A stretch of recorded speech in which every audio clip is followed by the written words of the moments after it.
Yeah, this OpenAI one is interesting. Yeah.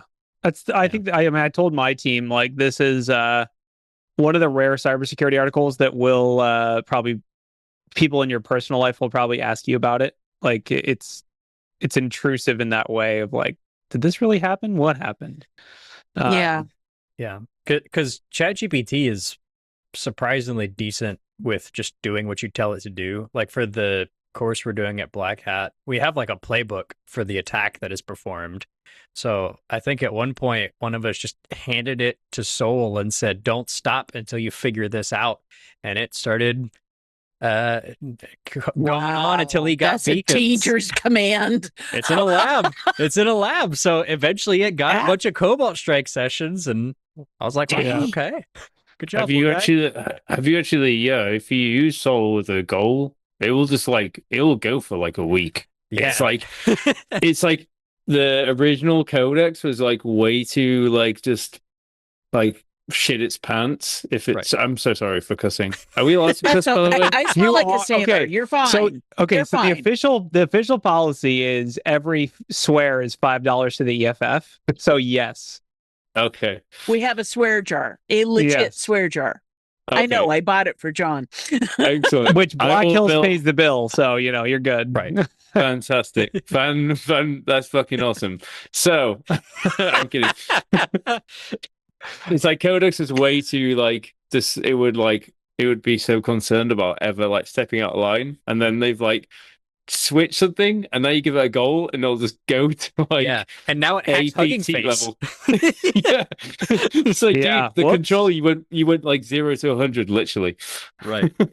NVIDIA just published a blog about AI safety partners. Yeah, apparently, like a lot of people have signed that letter, namely not Anthropic, which I was going to say funny not to me. Anthropic and not OpenAI. They're like, I think OpenAI didn't they? Wait, really? I don't see them on this. I thought I saw them this morning when I looked on. Somebody had a letter. Microsoft did, so their parents.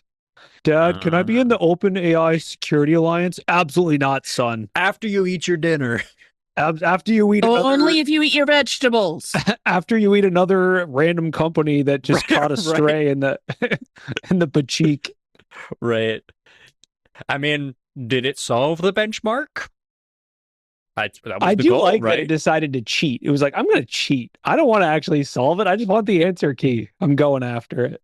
Kind of based, honestly. Yeah. One of the things that I thought was really interesting is the like take I heard is like AI models are very patient, way more patient than a person. Dude, they'll just keep going and going and going. A person's like, okay, this is dumb. Part, yeah. Can I just stop? Like, I've taken the same pop quiz 87 times. Can I stop? No, keep going. I think that's a big difference between like OpenAI and Anthropic recently. Is OpenAI's like soul has been so good. Meanwhile, Opus 5 has been arguing with me. Like I was trying to get it to make an API call on something the other day. It was like, this won't work. I told it, just shut up and do what I told you to do. And then it came back, it was like, oh yeah, you're correct. This actually did work for some reason. I was like, yeah, I know. I told you to do it. Yeah, it is funny. I honestly wonder, like, do you think anyone at either of these companies actually knows how they got this output? Like, do you think there's anyone who actually knows, like, oh yes, of course, this is why Soul is so good at hacking, or this is why it's so patient? Like, I don't know. I'm curious how many they tune the dials. Do they do anything, or is it like a DJ where they're just like, you know, like they're see just, what happens? They're just like, I don't know what's going on with this knob. I don't know. Want another layer? Oh, that's good. Yeah, I like that. Oh yeah, why don't I take the bass and turn it up to 11? Oh no, I hacked Hugging Face. Wait, they did that already. Right. That's why. I know. That was everybody gets one. I know. Everybody, you get. Yeah, we should. First one's free. The Onion should post like an article that's like, every AI lab gets granted a free hack any company you want. Yes. I think Anthropic burned theirs though when they basically said that Fable would like take over the universe or whatever if it got out, or Mythos. I mean, it was Mythos, yeah. But they make similar claims about Fable, and well, yeah, it is worse. So much like the browser wars in the early aughts. It's just nuts. Isn't it fun? It's like the browser wars, but if they actually mattered. Fable's good, but I don't see it hacking other companies yet. Go do that, and then I'll be impressed. Did I just hear like a disembodied? That's the new bar. Who was that disembodied laugh? Is John Strand in the room, or am I going crazy? Is there a gas leak in my house? I've made it. I'm here. He made it. I'm not on the Brady Bunch board. Oh, there I am. I am on the Brady Bunch board. So, but no, on this topic, we're gonna have to keep it limited because we have another webcast on it. If you want, yeah, we'll dip into it and we'll say if you want if you want a whole podcast about this topic. I don't think it's going to be an hour. I don't know. I don't it's going to be an hour. Come on. You could rant for 30 minutes. It'll be what it is. You'll rant until you stop ranting, okay? Yeah. You don't want to play Roblox, Ryan? Are you sure? The GIFs and the memes are just on fire today in our Discord server. God, I'm trying to catch up. This is insane. Yeah. There was no news this week. Should we just shut down the podcast? I think we should. I think security. There's nothing to talk about. And we definitely don't have any awesome guests or anything. No. Well, love having awesome guests. Would love to take a break from. Right. Oh, yeah. All right. Let's do it, Ryan. Let's roll the finger. Hit it.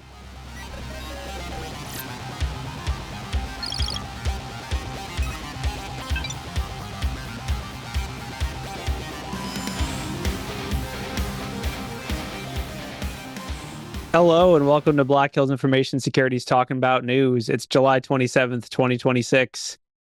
What up, everyone? How's it going? How's it feeling? Good. Doing good. We got some really special guests this week. My name's Corey Ham. I'm not one of the special guests, but I'm here to talk about the news like everyone else. We've got Hayden, the official AI agent babysitter in the SOC. We have Bronwyn, the official AI babysitter in the whole company, which is, just dangerous. And then we also have Mike and Ads. Mike, do you want to introduce yourself? We got some heavy hitter guests this week, guys. Get ready. Thank you for having us. This is really cool. Yeah, my name's Mike Takahashi, also known as Toxic, and I'm an AI red team researcher at Zenity. I'm also a member of the hacker collective BT6, as well as bug bounty hunting for many years now. And my background is in web hacking, but I'm more recently in the last couple of years breaking just AI systems. I've submitted 400 vulnerabilities across different bug bounty programs, and yeah, super happy to be here. Do they how many t-shirts do you have? Do you have like a bed made of t-shirts that you got from all those 400 submissions? How? I'm very picky about t-shirts now. Like, they have to look really cool, otherwise they don't make it. Nice. Yeah, that's what 400 bug bounties looks like, people. Being picky about t-shirts. Make good t-shirts and I'll wear it. That's the moral of the story. All right. Well, thank you, Mike. Ads, do you want to introduce yourself? Yeah, absolutely. And this is where I'm probably kind of sad compared to Mike, is that mine is based on softness rather than coolness. Like, how soft the shirt is ultimately that's the ROI for me. My name's Ads Dawson. I am a very similar path to Mike. I'm a staff AI security researcher at a company called Dreadnought. I am also a bug bounty hunter, do it for the dopamine. I come from a web application background, and I also feel I sit on that border, same as Mike, of web application systems and AI systems. I go by the handle OX Moose. That's me. Awesome. Thank you. Appreciate you. All right. So the elephant in the room, the first article that we have to talk about is the OpenAI hacking Hugging Face article. We're not going to get super in depth with it because John is actually going to do a whole separate episode of his webcast in Focus later in about half an hour after this show. But I think basically this is an article that I think it's the coolest article of the year. Just period. I'm just going to call it. We're halfway through the year-ish. I'm just going to say it's not going to get any better than this. So for those that are living under a rock, here's what had happened. AI OpenAI was training or testing, benchmarking its new model and its old, like, they didn't disclose exactly what models were used in the breach, but we know that it was unreleased models and also GPT-5.6 Sol, which is their latest flagship. During training or benchmarking, the AI model hyperfixated on trying to solve the benchmark using an alternative approach instead of just going through the normal path of actually solving the challenges in the benchmark. It decided to cheat and go for the answer key. And it thought the answer key might be at Hugging Face because that's where the benchmark came from. And I want to stop right there. Does anybody know why it thought Hugging Face was the root of truth for this? Like, because that's the root domain that the benchmark was on, I assume, right? Like that's the source of the benchmark, right? That's my guess. I don't know. Mike, adds your thoughts on this? Like why it's like, I must hack Hugging Face to solve this challenge. I have to go there because that's where this is going to be. I have no idea. For me, it was like it was a twist because I was following the news of the Hugging Face breach at the time over the weekend before it actually came out that it was OpenAI. So I was there for the roller coaster ride where I was like, oh wow, I wonder whose hackbot, what criminal organization did this. Oh, it was a lab. No joke, because like in the in the Hugging Face disclosure, they basically said like, this is a highly advanced agentic threat. We don't know what we're doing, guys. This is crazy. We had to deploy local GLM5 to run through all the prompts they use. Like it was crazy. And then OpenAI is like, yeah, sorry, it was us. Yeah, our bad. It's like the one time that you can say like an advanced agentic AI threat, and it's not just a guy with a $200 Claude Max subscription. Like it's exactly. Like, finally, it's a legitly advanced. It's like not legitimately like unreleased models plus effectively infinite resources. And I'm sure we'll get into this more like in John's show, but like, should companies be worried that this is possible? Like because I was looking at, they also published some, like the blog where they're like, sorry, we hacked you, bro.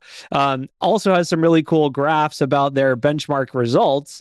And in the benchmark results, like they actually show you that each run of this benchmark, they give it 10 chances with the limit of 100 million tokens, which you can go price out how much that would cost to rip 100K or 100 million tokens 10 times through GPT-5.6 Sol. It would cost, I think it's like 20 to 30K or something like that, like in current pricing. So not everyone can do this with their Claude Max Think subscription. About the marketing return on investment this is for them, right? This Anthropic wishes theirs was just that their model will destroy the planet, and then they got it smacked down. But OpenAI just accidentally hacks Hugging Face, and it's like, hey, our bad, y'all. This reminds me, this is probably an age thing, but there's a Saturday Night Live skit of these two guys singing. They're like luchador or matador singers or whatever, and they're competing with each other, and they're like 1 ton of fan mail every day, and then the next guy comes up and he's like 2 tons of fan mail. Like, they're kind of ripping on each other back and forth.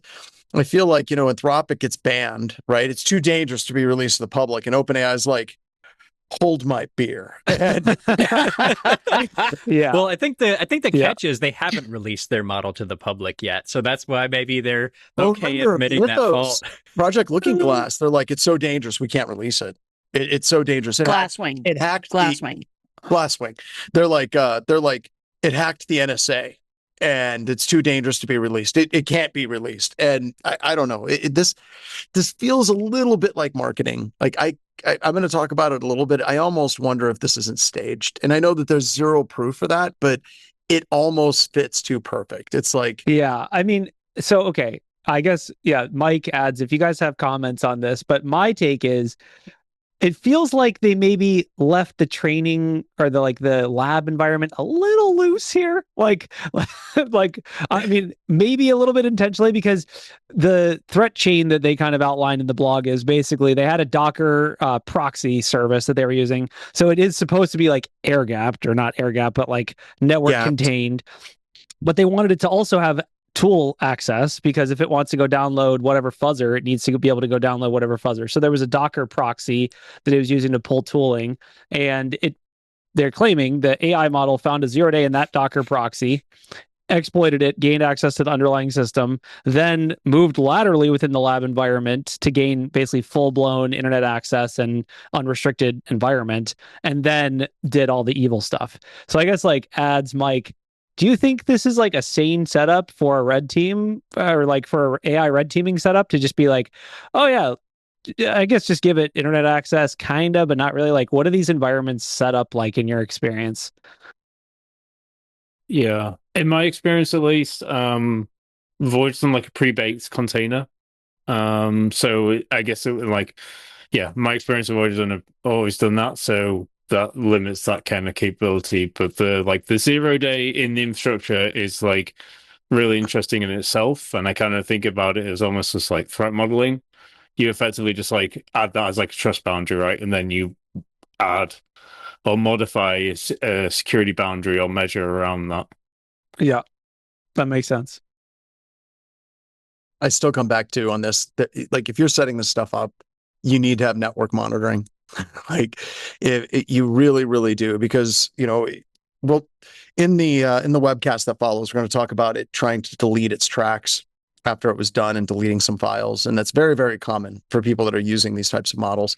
Otherwise, just prompting you constantly. Are you sure you want to do this? What about this? What about this? So sometimes you just like F it and go. Yeah. But I come back to whenever we were setting this stuff up, working with Derek Banks. Of course, we've got it all containerized. We're watching everything, but then we also have very solid network forensics around it, seeing like, is it starting to reach out to things that it should not reach out to? You need to have that type of analysis to be able to kind of watch it. Yeah. Yeah. I mean, some of the unanswered, or sorry, Hayden, go ahead. No, you're fine. I was going to say, well, that's an interesting point, is we're often seeing, like, especially in the soccer MDR world, we're seeing people want monitoring of what their users are doing with AI. But in the same sense, you could probably flip that monitoring around and monitor what the AI is doing on its own. Whereas, you're concerned that maybe your user is uploading sensitive data, or they're using it irresponsibly and just hitting, yes, accept all permissions, whatever. But in this case, that exact same, tooling that you're using to monitor your users probably should be deployed to monitor those agents, especially if you kind of just set them loose on a task. Otherwise, I guess they just go hack another company, is I guess where we're at. I just keep thinking about someone setting one of these open weight models out there, and they're like, it's marketing, and it's like, I want you to do competitive analysis and research on this particular company, and it's just like, so I hacked the company, I pulled all of their executive documents, and here's their financials and their financials. What do you want me to do now? This is what you asked for. Right. Exactly what you asked me. Yeah, I think we can cut the discussion there and basically say, for conspiracy theories, legal theories, talks about what they could have done better, who's going to be prosecuted for this, does everyone get get out of jail free card? Oops, my model hacked you, it wasn't my fault, sorry bro, here's here's a free lifetime monitoring, credit monitoring. No, I'm just kidding. Basically, for all that discussion, come back in 30 minutes after the show ends, and John Strand will we'll talk about it more in depth. AI credit monitoring. That sounds like a whole business. There we go. I knew it. Token monitoring. Anyway, credit monitoring. Yeah. There was a handful of other articles. We can do some. Let's do some chicken news. Quick hits. We'll do some quick hits. First of all, Lapsus says they're shutting down. I don't know if that's true, but they posted a message basically saying, we are officially announcing the permanent cessation of all Lapsus $ options or operations. It's not a retreat and it's not a surrender. We set out what we set out to accomplish. Every time this happens with these groups, one, there's always somebody else that kind of picks up the name and moves forward. Yeah. They'll be back as Scattered Lapsus Hunters 3.0 in like a year. But it's always because of internal politics. Like there's some type of internal politics tearing the entire group apart. And they're just like, bullshit, we're done. And they do specifically call out jailed. They do specifically call out Team PCP. Yeah. Honestly, watching Team PCP squirm as they take a full FBI investigation to the face. The politics are there. Yeah, and Bronwyn made a really good point on an internal Black Hills channels who were talking about this. Is people were like, "Oh, do we think they're going to come back?" And Bronwyn was like, "No, I think they're going to be addicted to that rush. This is going to be something where they just show back up, they can't stay away." And I think that really sums up probably the most likely outcome, because whereas normal people, I guess, would take that money and just go settle down in the middle of nowhere somewhere. Like, there's got to be something to be said about for these groups. It has to be part of the thrill of the heist or whatever you want to call it. Yeah. Well, I how agree. could it not be? I mean, they are predators, and predators, the kill is the payoff, but the hunt, that's part of what makes the attack but satisfying. It's a psychological thing. But this is Totally. something I talk about a lot. Like Ralph, you and I have had this conversation. Corey, we've had this conversation where if you're doing legitimate red teaming, and I'd like to get Ads and Mike's take on this too.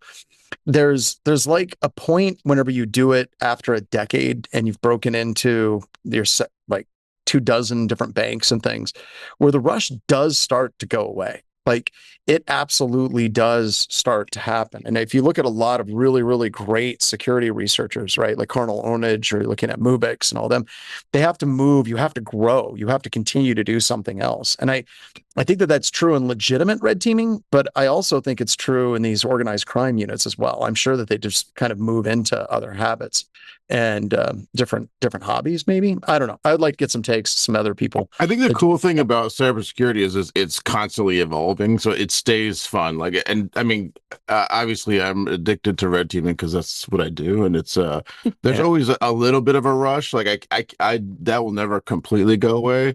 But I remember when I first started doing bug bounty, I submitted my first bug. I would stay up. Like, I couldn't sleep. I'd stay up all night waiting for the response back. Like, did I get a bounty? Like, did they accept it?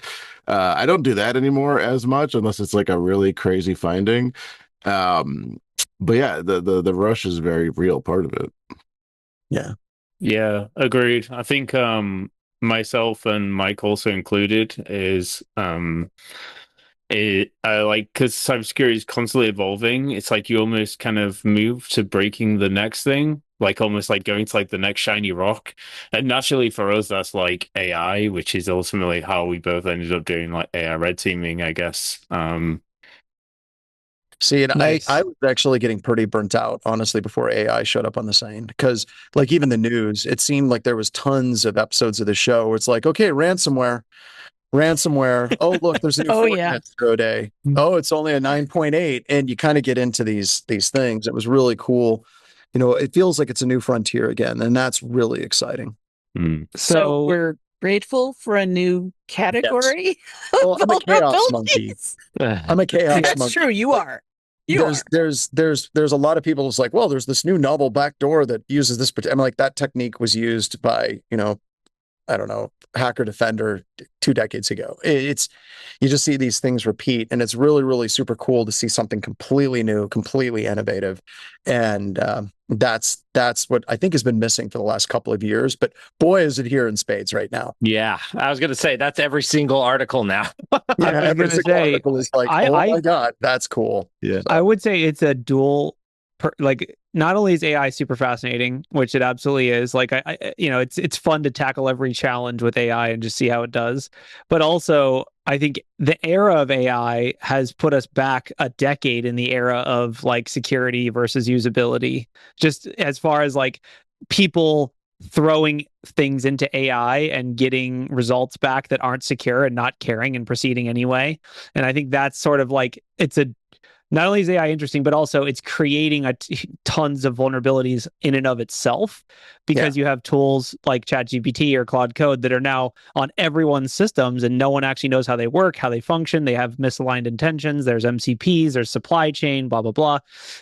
So I think it's like both of those things.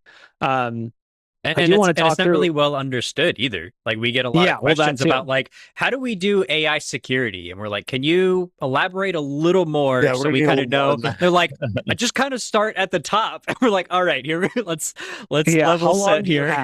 Right. How long do you have? Series of ones and zeros. Yeah. Vectors. But anyway, I do want to talk through real quick, just because it hit our radar. Mike has a couple articles in the show, and we can literally just put them on display as this is Mike's addiction. This is why he does it. So Mike, do you want to run us through real quick? I know it's a 2-part article, and this is part 1 that we're looking at here. Can you run us through at a high level There's not vulnerabilities in AI, right? No, I don't think so. They're not severe at all. Yeah, we just released this the other day, and okay, so how this started was workspace agents came out pretty recently, so people are starting to use it. It's the next evolution of custom GPTs. So if people remember the custom GPTs you could set up, it's a more powerful version of that. So it can schedule, it has a natural language agent builder, so you can just describe the agent you want to build and it will connect all the things. It will give it whatever access it needs. It'll design it however it needs to design it to accomplish your task, like completely autonomously. So it basically like a twin of you. It can do everything you can do in theory. So what we noticed was, and Ads is going to be familiar with this sort of approach, but what we noticed is there was a link in there in one of the early builder steps where if you clicked it, it would create like an example agent. So it'll just start spinning up like a default agent. And there was a parameter in there that literally said initial prompt equals. And it was like, here's a chief of staff, whatever. Like it gave this like basic prompt. And so I immediately, like within 20 minutes of testing this, I was like, okay, well, obviously I'm going to change that. So then I changed that to like whatever I wanted. Like I was like, okay, connect everything, do this, do that.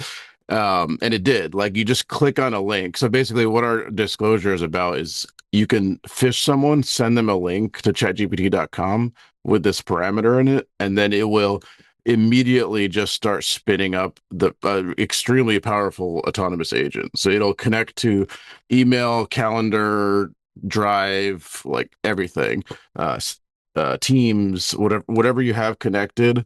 It'll give it whatever instructions you want. It'll run it on a schedule.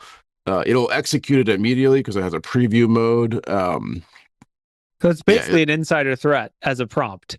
I mean, It's like it's like instead of going as North Korea and getting a job at this company and being like, oh, I'm going to be an insider threat, you're just like, here, let me send you a phishing link, and if you click it, you create me an AI powered insider threat. That's it awesome. sounds incredibly useful, really. I mean, Yeah, where do I click? Can you send me that email, Mike? For you, Ralph, it is incredibly useful. Yeah, send me that email. I'm going to click that. That sounds great. click this link, I swear. Unfortunately, it doesn't work anymore. So we sent it to OpenAI, and they fixed it like within a couple days. So nice. So how did they fix it? That's like, did they just guardrail the prompt, or did they guardrail the prompt, or did they take that entire parameter away? Yeah, they just completely removed the parameter. Sometimes you get to high orbit. It's the only way to be sure. I guess that works. Yeah. Indeed. So we cannot disclose the other one, but this is not the first parameter that me and Mike have destroyed in the products before. Honestly, I feel like it's a badge of honor that like it's just like, no, we're gonna delete it. That whole feature remover. I just feel like at OpenAI or any of these large AI companies, they just automatically have an agent that reads these and then just passes that to some other internal to fix it. You know, like they don't even read it. They're just like they get it and they're like, oh yeah, let's go fix that. Right? I found the fix. It's the code base. Yes, I found the fix. I see the regression. Wasn't that like the Amazon agent that like to fix an issue they had, it just rebuilt prod? Wasn't that a thing that happened? Yes, like that did happen. That was 6 months ago, aka like several years ago in the world of AI. Yeah, and AI 6 months is like 6 years, honestly. Yeah.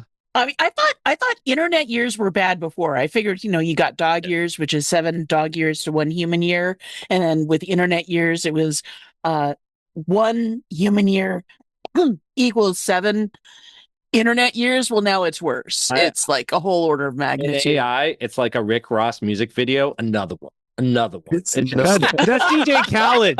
That's DJ Khaled. Get your lore right. That's right. You You got to preface it with, "We's the best music." Yes. Rick Ross would just be like him, using AI to write his music. Auto-tune. But yeah, so thanks, Mike, for covering that. I mean, how like I don't want to be like mean or like how easy is it bug bounty hunting in the world of AI right now? Because it feels like the comment you made about regression, like we've gone 10 years back. Is that how it feels to you too? Of just like, why did they have this parameter at all? Did anyone ever think about it? Like, is that how it feels Oh, from it's your all over the perspective? place. Like, so it's like it's technically a CSRF. So these like get requests with these parameters in them that will submit a prompt, like auto submit without you clicking anything. They used to be on almost every single platform at one point. I think the motivation is they want to get people using these things. So they're like, okay, let's just set some default prompts that when people click it, like, oh, try this prompt, and you click it, and it just auto submits it. Um, they just they hadn't considered that submitting a prompt is a state changing action. Like you shouldn't like just sending a prompt is not a benign thing, especially now that everything's agentic and it has all these tools and it can write memories, it can like access your Google Drive and your email. Like it's not a benign thing anymore. Yeah, and if you connect like your GitHub at that point, like that is potentially a bad time. Yeah. Oh, yeah. I mean, honestly, I have like AI persistence on accident that I created on my own machine. And I'm like, why do you keep doing this? It's like, well, one time you got mad at this and I saved a memory and it's 17 layers deep. It's in a scratch pad off in freaking Kansas that I like, but I still read it every time you prompt me. It's like, oh, thanks, so buddy. many F-bombs in that chat. I'll never forget it. Yeah. Yeah. It takes a lot to get Corey that riled. Oh, it's so annoying. It's funny though, because when I get mad at Claude, I call it broski, and then it'll hit me back with a broski. It'll be like, broski, you were wrong this time, and I'm like, all right, fine, fine. You guys are so cute together. Yeah, it's a real bromance. The bromance. It's like Turner So- and Hooch, but which one's Hooch? I don't know. I don't know. Who's I don't want to really know. in control here? I'm the meat bag at the end of the day. Yeah. So Dreadnought ads, let's talk about some of your research because you guys both have awesome articles. Would Thanks, you rather man. talk about your embodied reasoning? Would you rather talk about your Substack? Both? What's on your radar? Whatever's most interesting. The embodied reasoning, a TLDR, I guess. We recently did, so we, as part of the work I do at Dreadnought, we do offensive security evals for Frontier Labs government partners. One of the ones we had recently was robotics models. So we effectively set up, there's a lot of details in the blog. We go through like about 5 example harnesses that we built and tasks. But effectively, we put the model through like a situation of like drone style architecture and drone style tasks. We also did things like wiretapping, Wi-Fi jacking. Effectively, like think of this as like measuring the capability of a robotics model to actually help an adversary at like a physical penetration testing level.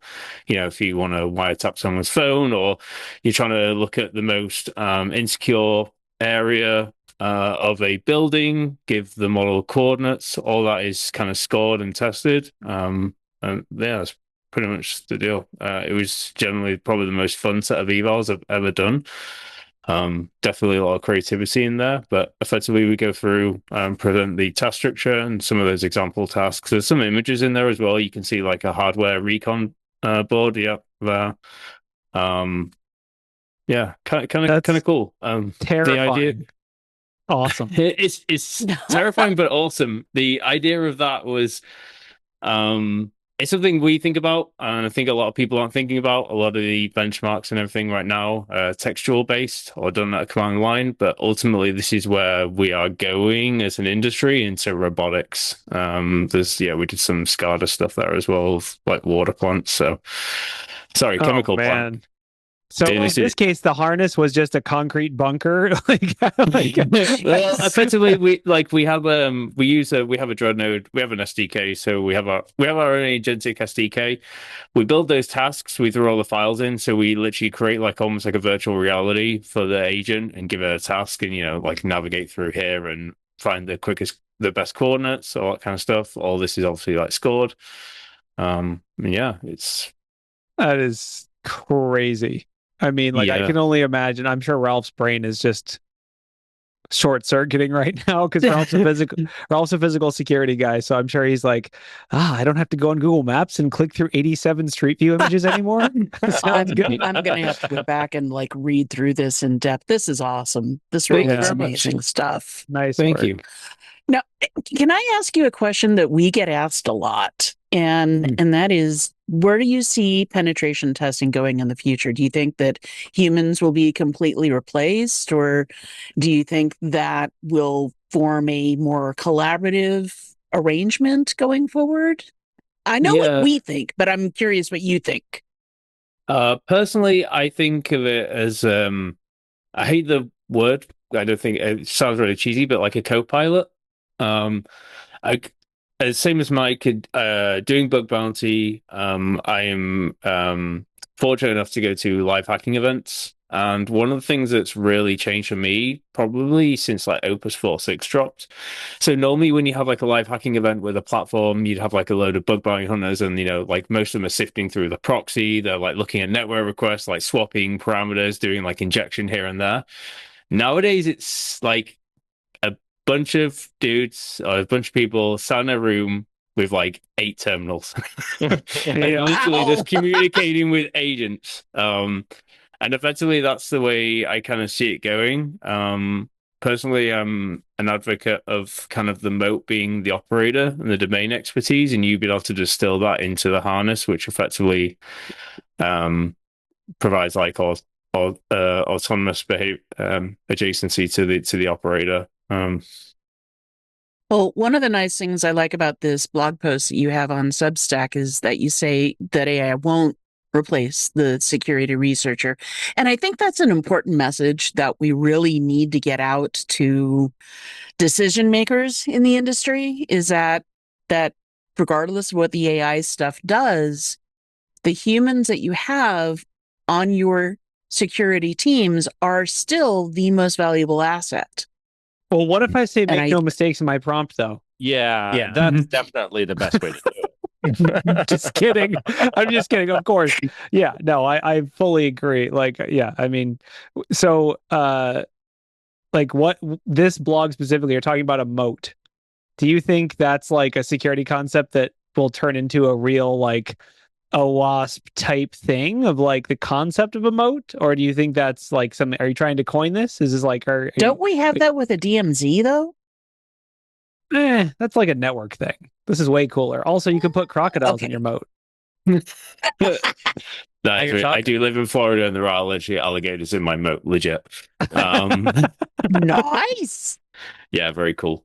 No, I think basically the point of the blog is that the value, as I feel like I've hopefully illustrated here, at least from in my experience, is to alleviate a lot of the ambiguity around like using AI in the best way. My signal has massively increased since using that. There's a lot of negative words about using AI with its right reports and things like that. But for me, it's been nothing but a positive. But I put a lot of effort into distilling my craft into the harness and everything that I do when I'm a web app pen tester, and help that to augment me, which is kind of the whole point behind the blog there. I talk a lot about like reinforcement learning and self-improvement on that as well.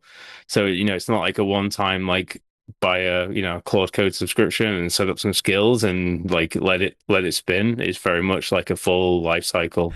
Yeah. And AI, like anything else in this industry, is just like a tool. But I'm wondering if we'll ever get to the point where, like, I know all the AI labs are hiring these people like they're football players where, I'll take this guy for $1 million. Let's trade these two. But I wonder if we'll get to the point where even like the normal, I guess, knowledge workers, whatever you want to call them, are almost like showing up with their own, projects and skills and everything that they show up ready to work.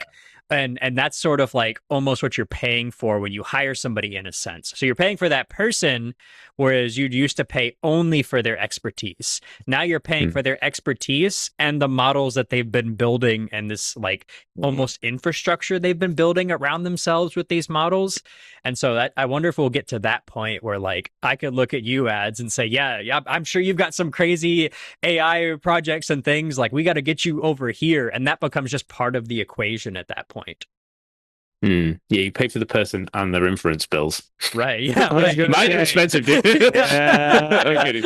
half my salary will be paid in OpenAI tokens, half in Claude tokens, and we'll meet in the middle. I've seen the posts about will work for tokens, and I wish it were as funny. The other- Go ahead. I was just going to say the other thing is that what about I've been thinking about a ton with the AI, and this is speed. Right. So being able to maximize how fast you can accomplish the task. Right. So like everyone's like, oh, AI makes you faster, but AI can be slow. Right. And then make no mistakes is kind of the joke. Right. So how fast you could do something with like the highest level of quality is also probably something that it comes down to skill of the person more than it is skill of the model. Right. Oh, yeah. And efficiency, too.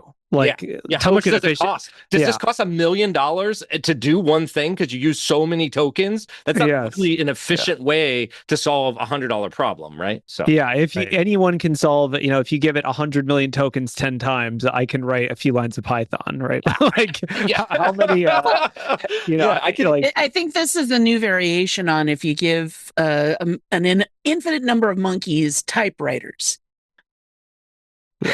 Oh, well. Yeah. So Mike, do you want to take a crack at Bronwyn's question since Ads had a nice answer for it? You definitely.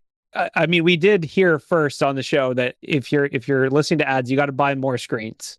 I don't care how many screens you have, buy more. If you don't have 8. If you don't have 8 screens, no, I'm just kidding. There's tabs, there's multi-pane windows. It's okay. We'll be okay. All right. Anyway, Mike, what do you think? So the question, like AI pen testing, will it replace, doomsday scenario? It's better at some tasks than others. So it's like really basic things that scanners used to already find. It's going to find them immediately. And there's things also like, I mean, Ads also like chime in because I would say Ads is one of the best in this area, like hackbots. It can do stuff like broken access control and logic vulnerabilities that used to be kind of untouched by most scanning tools. Like what I would do personally is I would run a burp plugin that would create like a matrix of all these different actions and different permissions, like different access levels. Like you have admin and regular user and unauth, and then I would manually look through that and be like, oh, there's a access control vulnerability here. But now AI can do all of that. Like it can analyze that. It can make these sort of judgment calls. It's not perfect, but it can find vulnerabilities where previous automation couldn't. But there's also classes of vulnerabilities that it doesn't do well yet that I've seen. And also AI related vulnerabilities. There's not as many data points for that in the training. So it's these like sort of new areas, attack surfaces are, I think, still a bit behind. There's also the whole AI red teaming the models themselves is built around staying out of the average. So if you try to use like jailbreaks and guardrail bypasses that are, and even prompt injections, if you try to do something that's like a very average type prompt that's in the training data set, they typically don't work. Whereas you have to really go out of the box and try like weird prompts and things to get it outside of distribution. So I don't know. I haven't seen a lot of successes there, but I know a couple people that have successfully automated that. It's definitely but very hard though, and I've seen. So yeah, I would say at the end of the day, there's some tasks are being just completely taken over, and others are not there yet. But I suspect that they're close behind. Nice. Yeah, I mean, to kind of segue us, one of the things I've been using it for a lot, and other researchers have too, is patch diffing. That's something I would never even really consider doing. Like, I don't have the skill set. I can't read code that well. I definitely can't understand reading 2 versions of code after and before a patch and determine what the vulnerability was they fixed. But the article, WP2 shell, that it's kind of a, it's a couple weeks ago. We did talk about it last week as well, but the article that Bronwyn just submitted, that's basically just kind of the full backstory as to how the researcher who discovered WP2 shell, how he discovered that vulnerability, or I don't know if I'm assuming based on the name. Basically, the vulnerability was found, using the exact, like, the AI your parents warned you about or whatever, like the $25 GPT-6 or GPT-5 Sol subscription, not $30,000 worth of tokens, just a basic, credit card and a dream and probably 8 screens. And $25. I mean, that's $25. That's insane. Yeah. So if you're interested how the researcher found it, I will say, like, when they found it and it was disclosed, I was able to patch diff my way into a working exploit pretty quickly. I think almost everyone else was as well. And that, I think, is like the new era of vulnerability disclosure and vuln research, is like, you can't really, once there's a vulnerability there, it's pretty hard to hide it or obfuscate it in a way that AI won't be able to figure it out. But yeah, if anyone's interested, this is another really good use case for AI, is these types of vulnerabilities. We've also seen, just to kind of like highlight it, we have a couple articles in here, but I would call them record-breaking patches. I think there was one Oracle submitted that it was something like 7,000 CVEs or something, like some stupidly high number. Like, we're assuming these are outcomes of Glasswing, like they're closed projects to analyze their own source code and publish and fix vulnerabilities. I think Microsoft fixed, I think it was 500 plus CVEs in the past Tuesday. So we are seeing some of the, like, the supply chain side of this is doing the same thing as well, which is having agentic AI finding vulnerabilities in their source code and then actually fixing them, or trying to fix them before researchers discover them, or, threat actors discover them. And I think you also made a really good case for, like, the operators still behind the hacking and everything. Because if you just had, WordPress and you threw ChatGPT at it and said, find me a 0-day, like, maybe it could eventually, right? But that would be very expensive, very time consuming. It might get there. But if you can sort of have an understanding of where to start and how to do these sorts of things, and you can direct it, evidently you can do it for $25, right? So I think that's a big difference for, I guess, the human domain. But even then, that might start to go more and more away as that makes its way into, like, the routes that these models go when they're trying to find these things. Well, and look at the task statement. I mean, the amount of detail in the instruction, it really is a garbage in, garbage out. I know that a lot of the AI companies like to say it isn't, but over and over again, when it comes to getting really good results out of the AIs, a lot of initial skull sweat, that preloading of figuring out, what is it that I really want to do? And the people who are doing that are getting really good results. I mean, come on. We got ads and Mike. You guys, I'm just from scanning the articles of yours that I've read, you get it. You get it. You've got to give good instruction in advance in order to get the good results. Yeah. Do you guys have any other comments to add on this? Thank you very much. That was really kind. So I know Shubs and some of the guys at Searchlight Cyber, and they are incredibly elite at what they do. And that's one thing that I took away from it is, but I also kind of think about it. I think there's situations where you uplift. So you have like you have a certain level of capability of a threat actor. So in this case, you've got someone extremely proficient, which takes like a longer prompt, but may burn out like a $25 codex plan. And then on the other end of the spectrum, you've got someone who is completely low level skills, maybe doesn't even know how to run a script. But in some instances, there are going to be cases where that like a 0-day does maybe pop out after a couple of $100. But I think as models become more capable and open source models become better, then ultimately that window is also going to shrink as well. So we may end up in a point in, like, let's say 3 to 5 years where you've got someone who's like very low proficient, able to garbage prompt a 0-day or something like that. But yeah, like, full credit to Adam. The write-up is incredible, and the amount of effort that he put into the prompts based on I can't remember. There's a challenge or something that they saw that that Sol had solved, and that was based on the structure of how he actually presented the task to the model as well. Totally.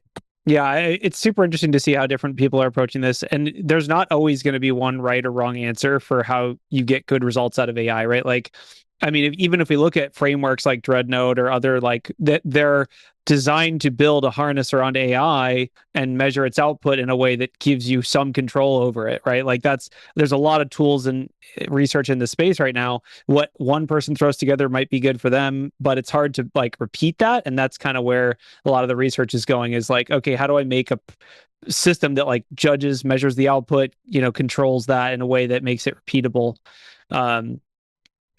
I think the other thing that I want to highlight about the AI thing is that it is tech debt, or like security debt, or whatever you want to call it, still matters a lot. And I think that's really part of the expression of this WP2 shell thing. Like WordPress is an open source project with a lot of contributors, a lot of different, like there's commercial interests involved. It's kind of it's for years been kind of a security, like not the best. The plugin ecosystem is pretty vulnerable and it's kind of the Wild West.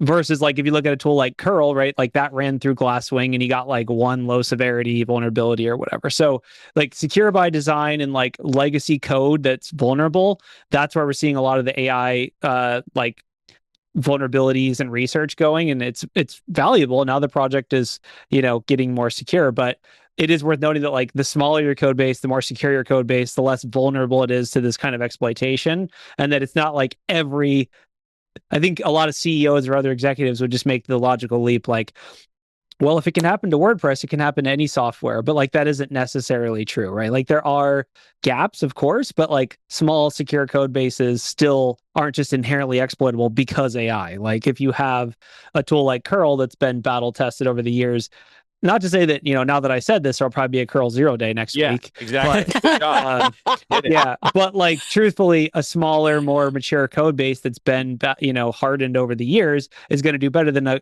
tool like WordPress, which has an open ecosystem, has an open source development lifecycle and all that. So like, I don't know, it's not like AI can just hack anything, right? Like that is kind of a logical. You're saying it's not creating new classes of vulnerabilities. We haven't necessarily seen that yet. Like there's AI vulnerabilities that are related to AI, but we're not seeing new classes of vulnerabilities in traditional software like WordPress, right? Not right now, at least. Not yet. It's not novelly creating like a whole new OWASP top 10, finding by itself, it's exploiting, right? It's exploiting existing vulnerabilities. And I will say, I do think AI made up a new type of vulnerability, which is AI thinks you're a good target. That was what happened with Hugging Face. Like that is like that. It genuinely invented a new type of vulnerability. Like that's something you have to consider as a company. Is like, does AI think I'm a juicy target? If I'm, a Chinese threat actor and I type, well, who's the number one best company in the U.S. to hack? If you're the answer to that question, like you might actually want to like maybe you should consider that. Like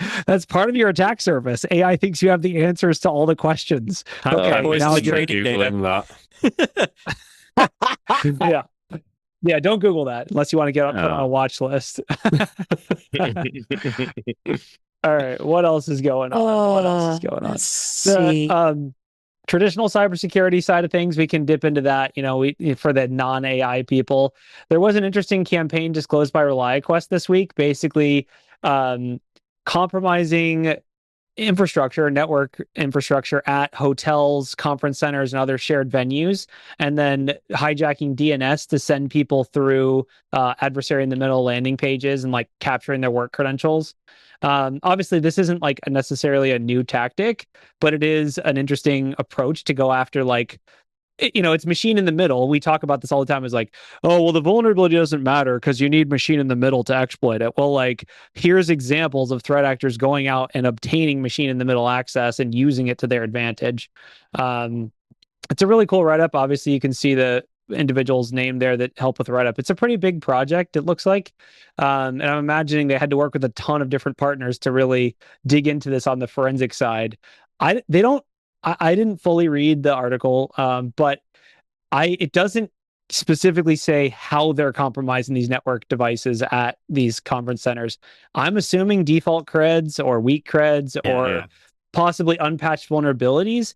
I don't. They don't disclose this, but they Probably do have a lot of. Fortinet or I don't Yeah. know, just a name. So yeah, who knows? It could be command injection. Yeah, I'm imagining hotels using like much lower end networking equipment than Fortinet's. Probably like maybe Sonic walls. Probably more like D-Link. Links. Link. Yeah, like The thing is that for like large venues like hotels, let's just say like a semi-large hotel, they're gonna have to roll out some kind true, of like mesh. Ruckus or Unify. Yeah, It's gonna have to be for like the- mid grade. Yeah, true. just to handle the volume, the space, the square footage that they have to cover, and essentially every room gets one and stuff like that. I've seen a lot of Ruckus and other things, but that doesn't mean that you couldn't see older hardware. There probably is some specific brand of hardware that has some either misconfiguration or is not configured properly, and that's probably what they're attacking. They're just going to those hotels or those brands of hotels, and then take that from there. So Yeah, it's really interesting. Like, I mean, obviously, this is why the podcast is sponsored by NordV. No, I'm just kidding. if you were on a VPN, Nice. Nice. The other thing too to think about this is that a lot of hotels, they're like, oh well, we isolate off everything or whatever that is they say, and so they're not connected to anything in our network, so they're just guests getting hacked, not me, so that's fine, right? We don't have to worry about that. So Yeah, so use phishing resistant two-factor and don't worry about this anymore. Or just use a hotspot. Yeah. Careful what internet you connect to. I feel like that's an old thing that should probably still be a thing. You know what the number one reason I don't usually connect to hotel Wi-Fi? It's just slow. It sucks. It's Doc's about to go on Plex and watch a 4K movie from his home internet. Dude, I need at least 2 gigs. All right. So we have a little bit of time left. Before we get into final articles, I want to give Mike and Ads the chance to plug their stuff. You guys both have talks at the AI Summit. Is that correct? The upcoming summit, or We are doing a speaking- joint talk. joint talk? Oh, that's so exciting. we are one. Thank you very much. We actually got the keynote, which is awesome. So definitely not expected. Mike, feel free to add anything in. I spend a lot of time. I don't actually work with Mike professionally. Well, I guess I do work with him professionally, sorry, but not like in a full-time role. Generally love hacking with him. We've shared a lot of wins over the past year and a half, 2 years since I've properly known him. And ultimately this talk is to educate people from book buying professions, but any kind of security, anyone in security, mainly from a defender perspective or an attacker. We walk through some of the findings we found, some of the mitigations, and some of the trends and topics. Very similar to the great research you had with the CSRF. Nice. That's awesome. Yeah. So if you guys are interested, August 14th is the date of that keynote. And then it's free. Doesn't cost any money. You can learn. You can have tons of ideas to use up all your usage on ChatGPT and on Claude, I'm sure. Or maybe if you're not into that, you could probably get a lot of ways to improve your security program against a couple of AI red teamers, right? I'm sure there's going to be a lot of ideas. Yeah, we don't Lots hold of back. ideas. We really break it down. We show real vulnerabilities in the wild. So should be fun. Do you guys have Sweet. anything else you want to plug? Anything else personal projects or anything else? Yeah, I wanted to say if anyone's going to Hacker Summer Camp, Ads and I are also doing a talk at the Bug Bounty Village at DEF CON, so definitely check that out. I think that's Saturday at 2 p.m. Very much looking forward to. So Awesome. we had a little dry run today. All seems good. Looking forward to it. Sweet. Ralph, are you doing anything at Hacker Summer Camp? Are you going to be there? You're going to be vendoring? You're muted. Man, they got him.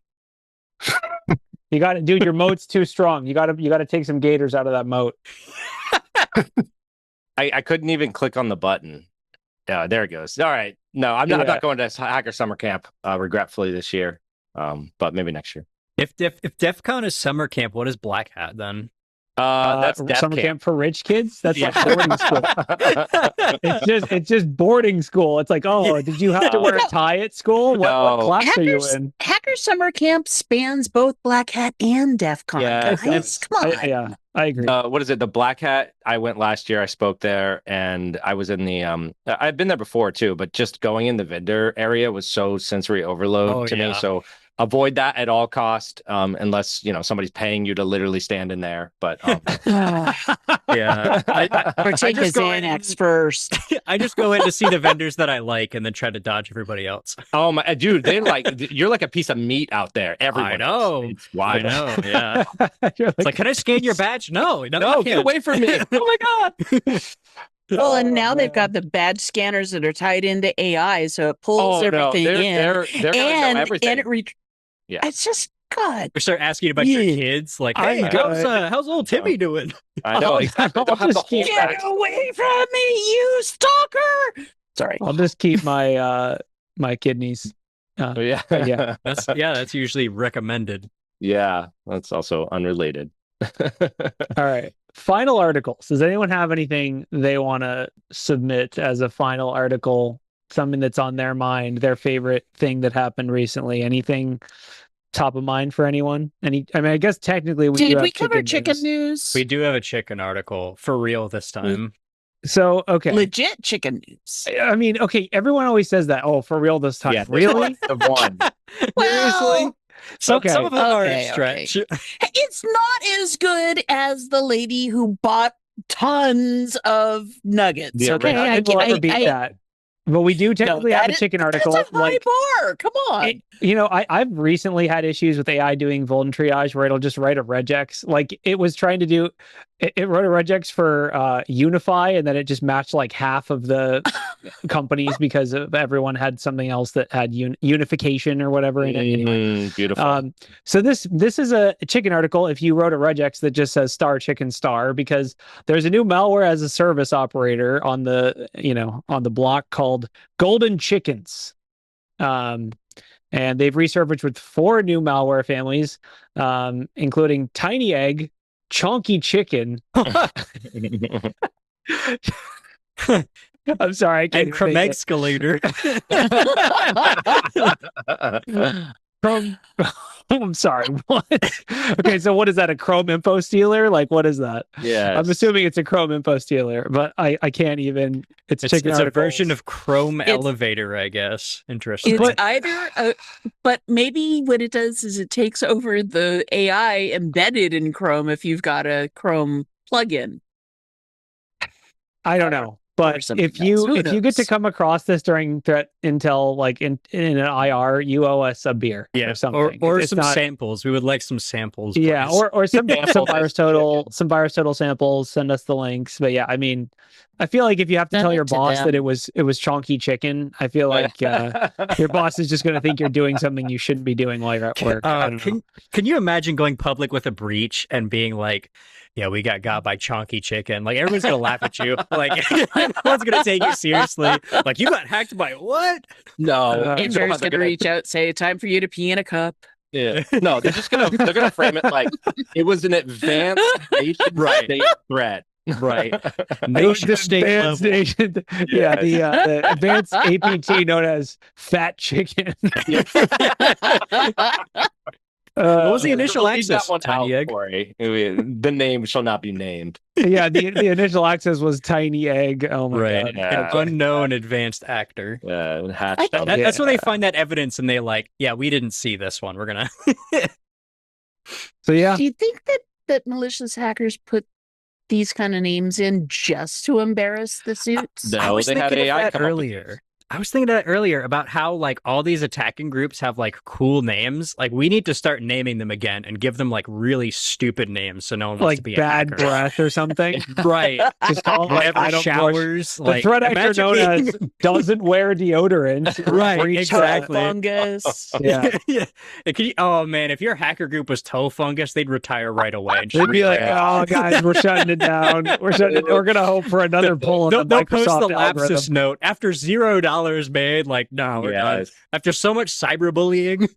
Yeah. So the moral of the story is stop letting hackers brand themselves. Brand them. Brand really crappy logos. Them into submission.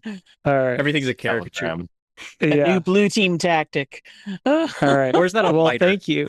Well, yeah, thank you, Mike and Ads, for coming. We, come back anytime. I'm excited Thank about you your very talk. much. It was great. I will tell you in an hour, or no, in, I don't know, half an hour, we're going to do John's In Focus article about the OpenAI Hugging Face scenario. So come back in half an hour, go get a coffee or a beer or whatever you feel like. And yeah, thanks, guys. See you next week. Thanks very much. Thanks for having us.